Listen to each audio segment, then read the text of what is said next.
Welcome back to another video. As you can tell, there's a lot of ice.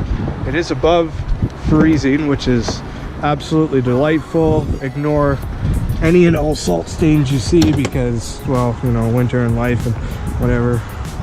Catch can. Catch can. Catch can. We're going to check up on my well bragged about, well talked about. It's still pretty warm in here.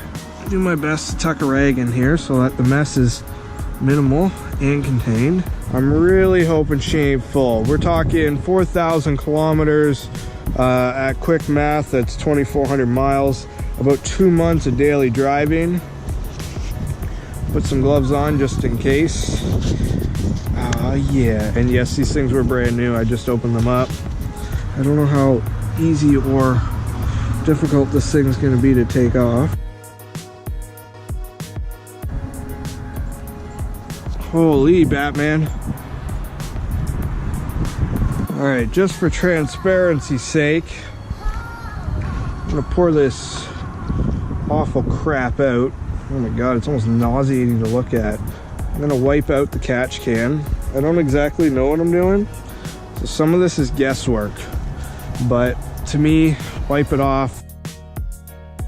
Alright, so based on the look of strainer piece, the brass filter is tucked right up tight. I would say that this was up to the strainer.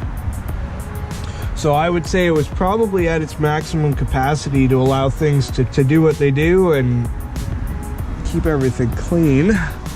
So I guess this is gonna become a monthly ritual from now on, and I'm not gonna let it go quite as far. But my goodness, look at the shit it took out. All right, I figured because I haven't been under my hood in a while, I'm just gonna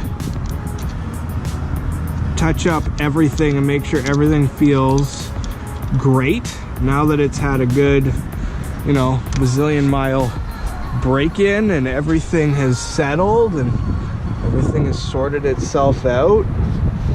But let's talk about this catch can while I'm working on it.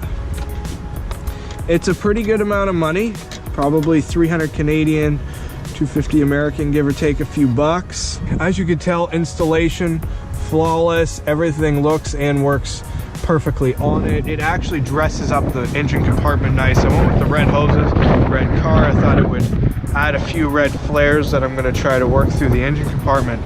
But the reality is, in this container is all the crap that didn't make it through my motor. Look at that.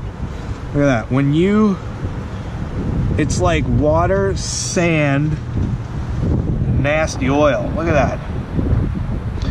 I don't know, it's almost vomit inducing. It looks so freaking disgusting, and you can see the particles of oil because nothing's mixing in there. And I put it in this white container so we could swirl it around and see, but you see when you lean it how slowly it separates and runs down. That's a lot of dirt. This catch can is worth its weight in gold. So anybody buying these cars, LT1 engines, I mean really anything, they make it for Jeeps and every tuner car you could ever imagine, invest in it, put it in your car, love it, enjoy it, appreciate it, check it. I'm going to start doing this once a month because that's unbelievable the amount of stuff it took out of the motor. Like, it's absolutely crazy. And then of course my MishiMoto oil cap looks splendid. Everything else under the motor here looks good. Cannot believe this rotofab's that clean. See some dirt in the bottom, but I mean, wow.